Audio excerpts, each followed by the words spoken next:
meus amados e queridos amantes da palavra de Deus. Louvado seja o nome do Senhor.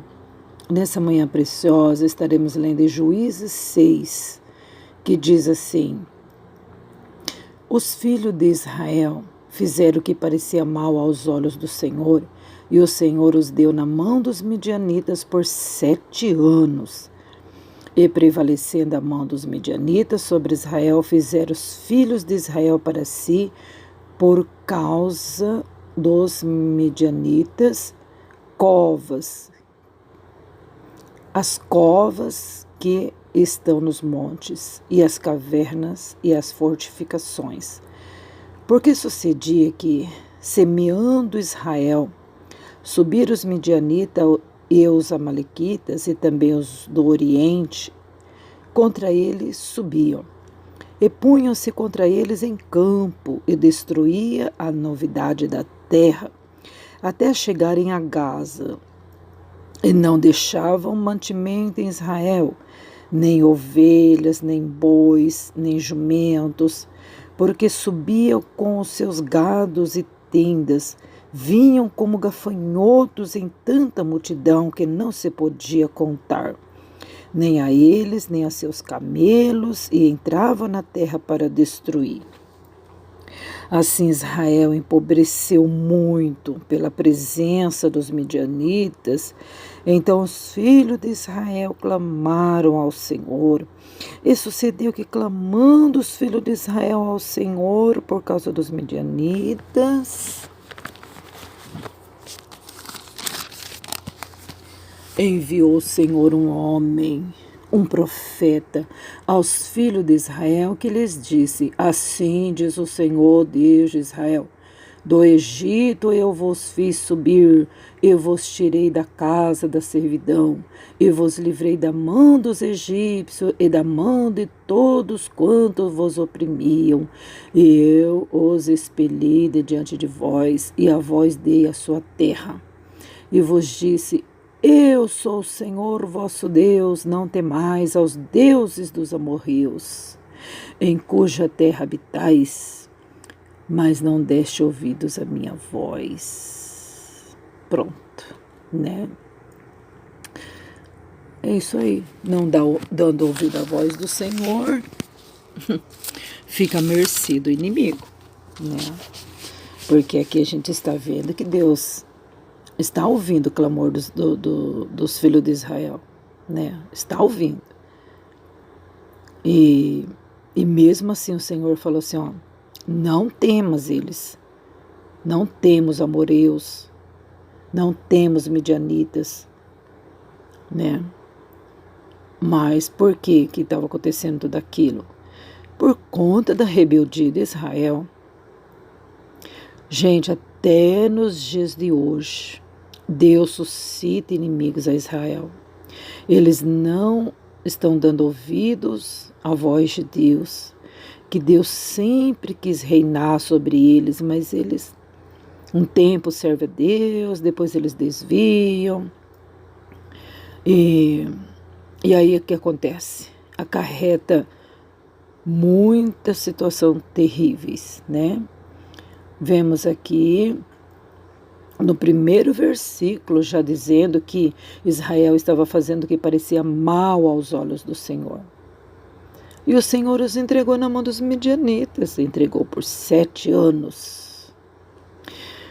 Então, às vezes a gente diz assim: porque está acontecendo tanta coisa na minha vida, tanta guerra na minha vida.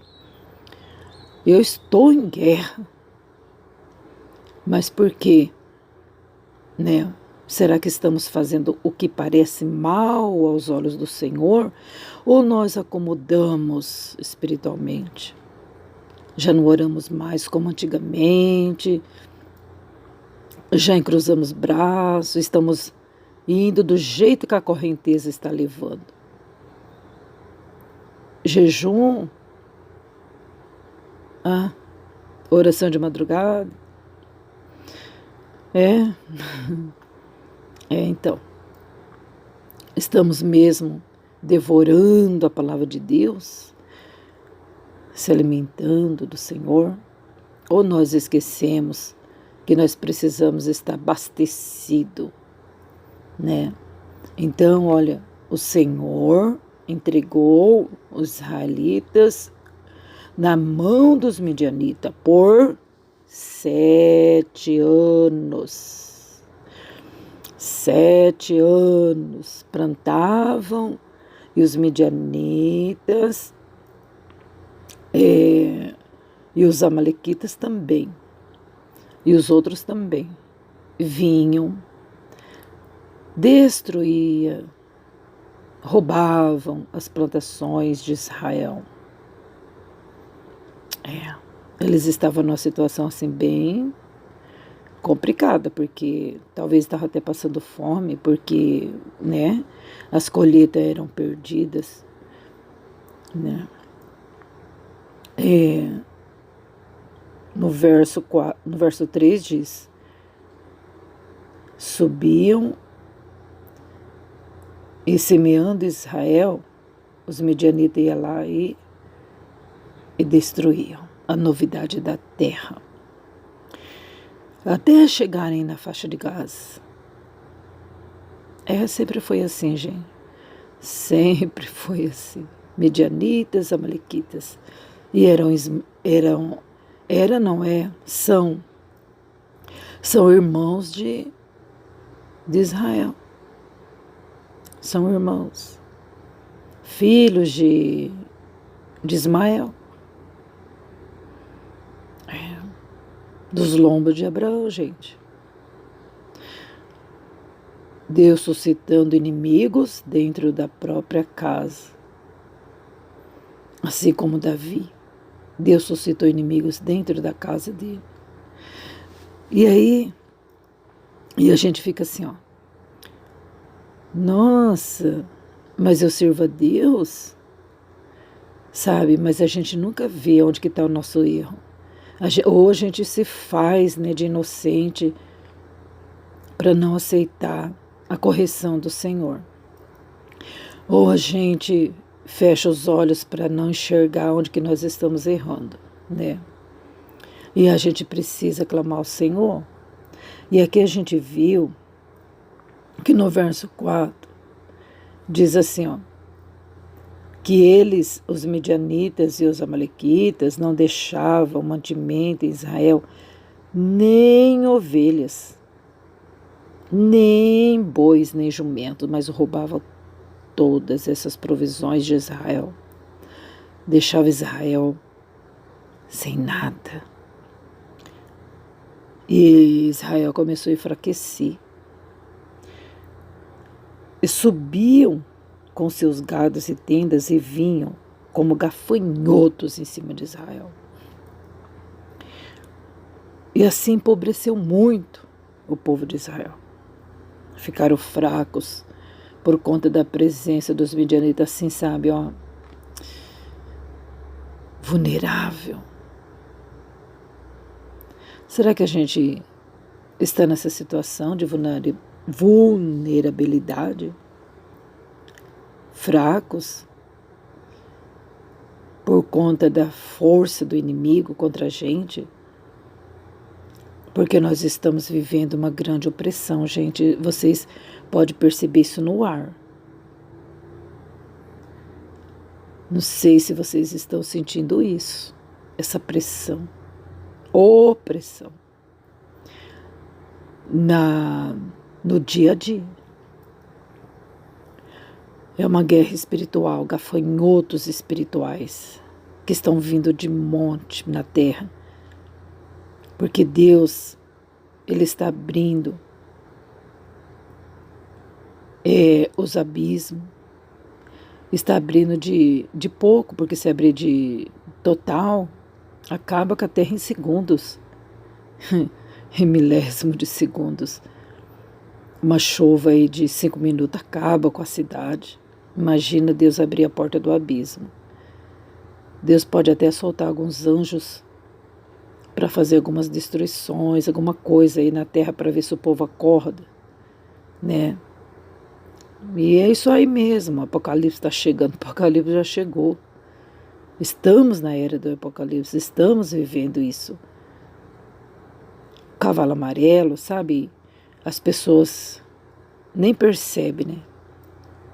Quando no começo do ano as pessoas começam a dizer: esse ano é o ano do amarelo, pinta a unha de amarelo, compra roupa amarelo, é o cavaleiro amarelo, tem o cavaleiro vermelho e o preto também, cavaleiro da morte, cavaleiro da fome e o cavaleiro da peste, que é o amarelo. E as pessoas acham que o cavalo amarelo, um deles vai ficar cavalgando na terra e a gente vai ficar vendo. Olha lá o cavalo amarelo. Mas não é assim. A gente não vê. Só vê as consequências. É peste, doenças. É doenças e doenças. E as pessoas nem estão notando, né? Mas Israel, quando se viu lá embaixo que já não aguentava mais lutar por si só, com suas forças, aí clamaram a Deus. Tá entendendo? Aí clamaram ao Senhor. Tá entendendo? Por que tem que passar tanta dor, né? Tanta aflição, tanta morte, para depois clamar ao Senhor? O que é isso, gente? Né?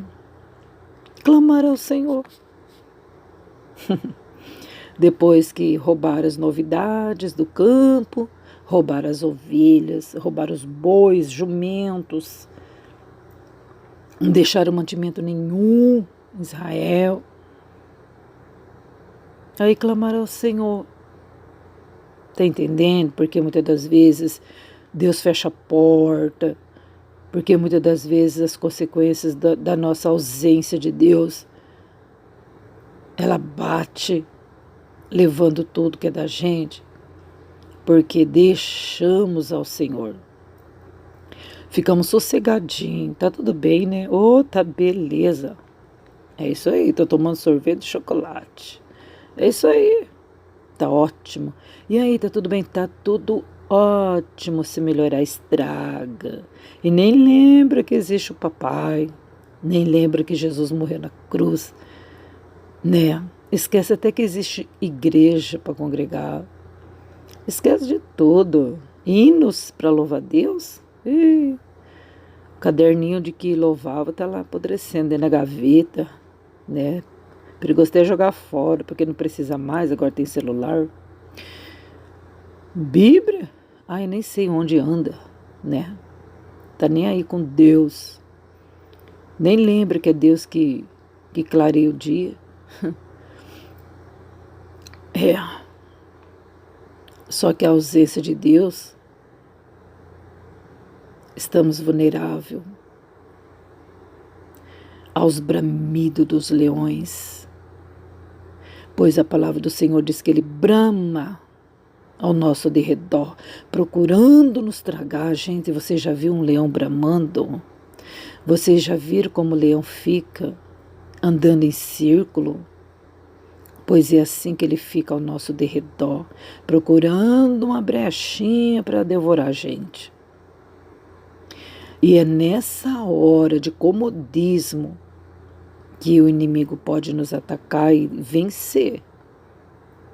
Assim como Israel ficou vulnerável, empobrecendo muito, diz aqui a palavra, empobreceu muito no verso 6, pela presença dos midianitas.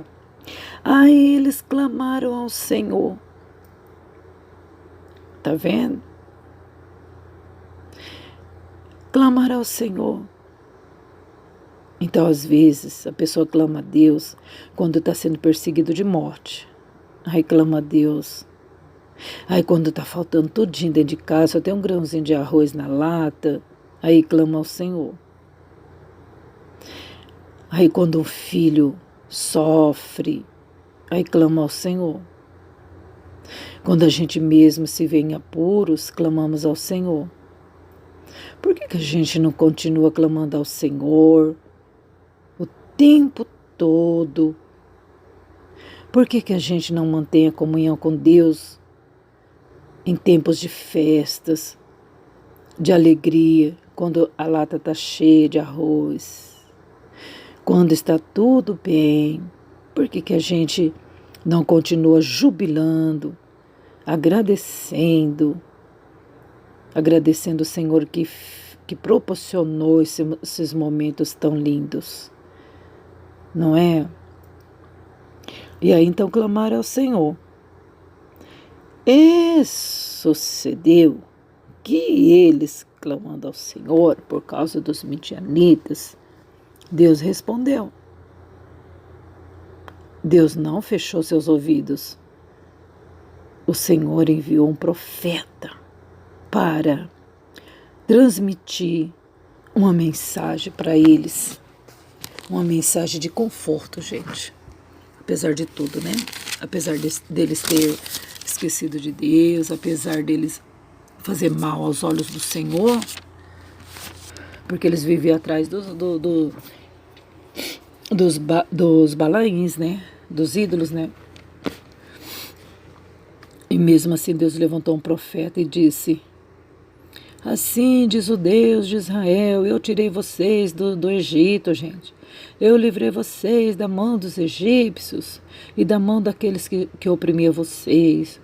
Eu vos expeli de diante de vós e vos dei a sua terra.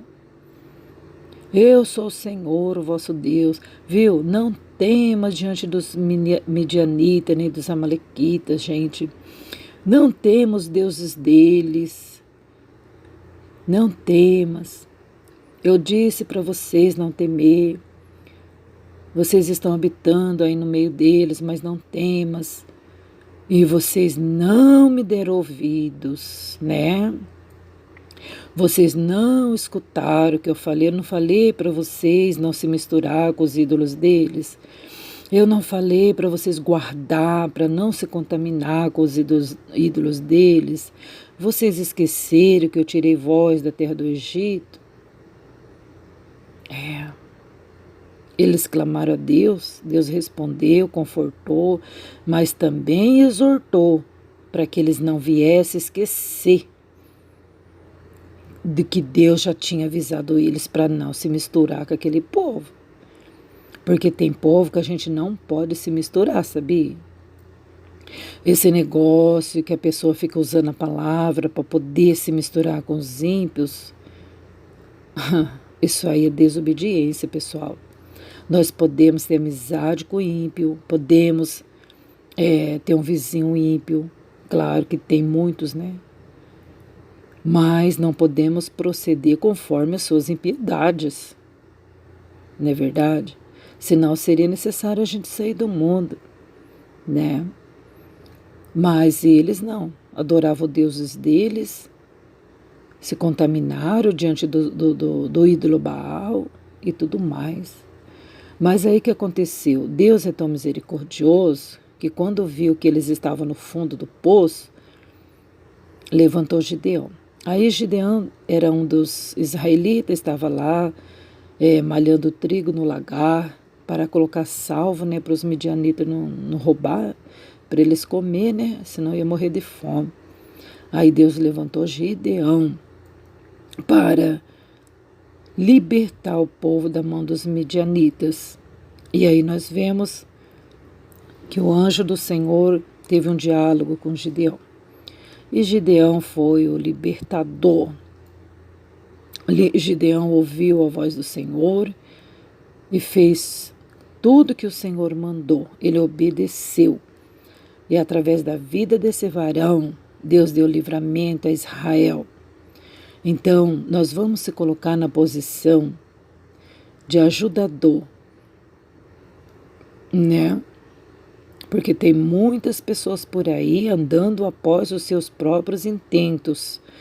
Tem muitas pessoas acomodadas, fracas, frias e doentes, porque deixar a lei do Senhor, né? Como aqui o Senhor falou, vocês não me deram ouvidos. Então, nós temos que se colocar na posição de servo de Deus para fazer a obra do ídolo de Deus. assim como Gideão, na verdade ele ficou muito bravo. Ele disse, ah é? O anjo falou assim, Deus é contigo, varão valoroso. Ele falou, se Deus é conosco, por que aconteceu tudo isso conosco? Está entendendo? Então, quer dizer, se Deus está conosco, se Deus é o nosso Deus, por que sobrevêm tantos problemas? É isso que ele quis dizer.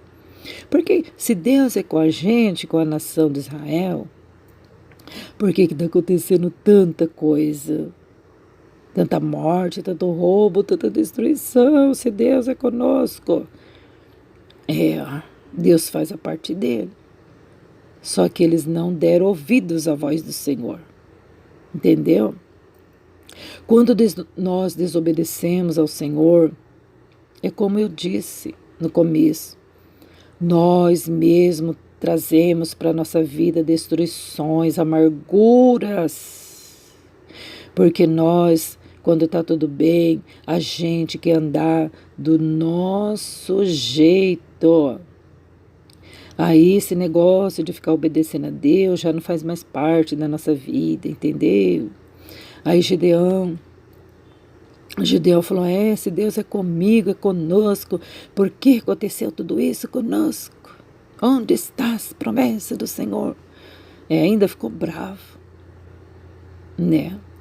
Aí o anjo explicou para ele direitinho, falou com ele, deu estratégia.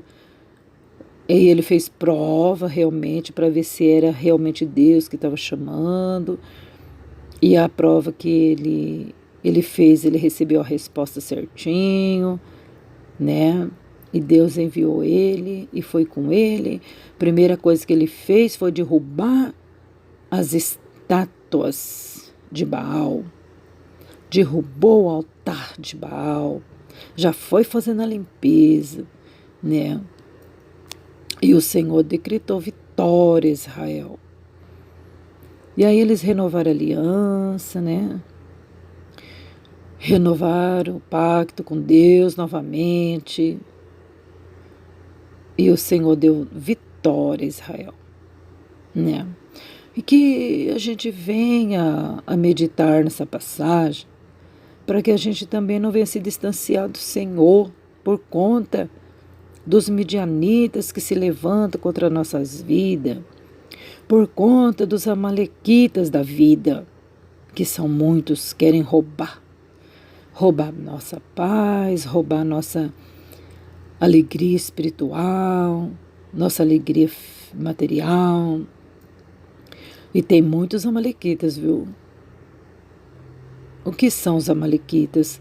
São as palavras ofensivas, são as setas que vêm de desânimo, são acusações, são ameaças, é tanta coisas, né? É os amalequitas da nossa vida diária, importunação, né? Para poder realmente acabar com a gente, para poder ver você passar fome, para ver você esturricado, acabado. É os amalequitas da vida. O devorador que você compra e nada tem. É o devorador que rouba as novidades da sua casa. As novidades, os alimentos que você fez compra e não dá para o mês. Que você compra mistura e não dá para a semana. É o devorador, é o destruidor, o migrador, o cortador. Está entendendo? É os amalequitas da vida, entrando para destruir. Mas por que esperar tudo isso acontecer? Vamos clamar ao Senhor antes de tudo isso acontecer, antes para que não venha acontecer, para que a nossa casa se mantenha sendo abençoada. E se alguma coisa acontecer, nós estamos em comunhão com o Senhor. Estamos com amizade com Deus.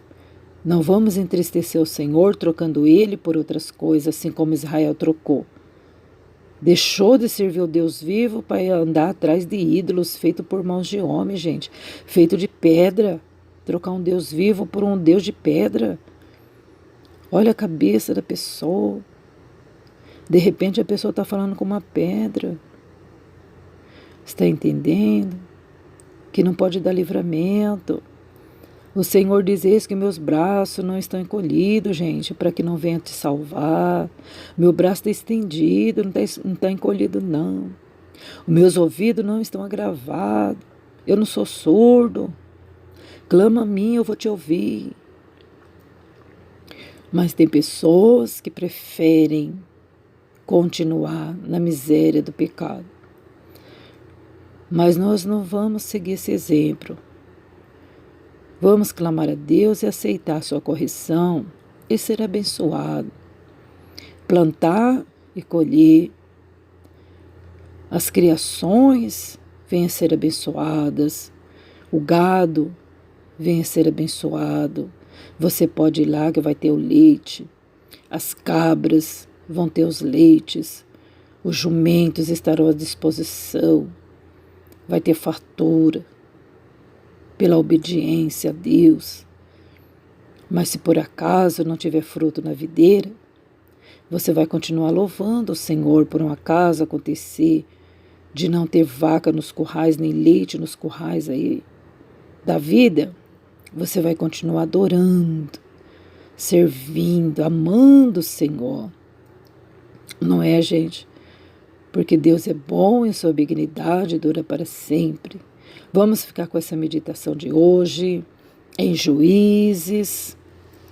Glória a Deus, para que a gente não venha a repetir as rebeliões, assim como a gente acabou de ler. Juízes capítulo 6. Mas vamos obedecer ao Senhor, porque é tão bom. Melhor obedecer do que sacrificar, né, pessoal? Se eles tivessem obedecido, não precisaria fazer tanto sacrifício, né? Ter que malhar trigo no lagar escondido, porque o lagar era um lugar que se pisava uvas e tinha que esconder o alimento ali, né? Para não ser roubado. Então que a gente venha ser livre em Deus, porque mesmo assim o Senhor levantou um profeta ali para falar com eles. Vocês não deram ouvido à minha voz. Tá vendo? Não dar ouvido à voz do Senhor é causar problemas, prejuízos. Mas dando ouvido à voz do Senhor, Ele é o nosso pastor e nada nos faltará. Amém? Fica com Deus, Deus abençoe sua casa, seu trabalho. Deus abençoe seu ministério, sua família. Em nome de Jesus Cristo, o justo Cordeiro.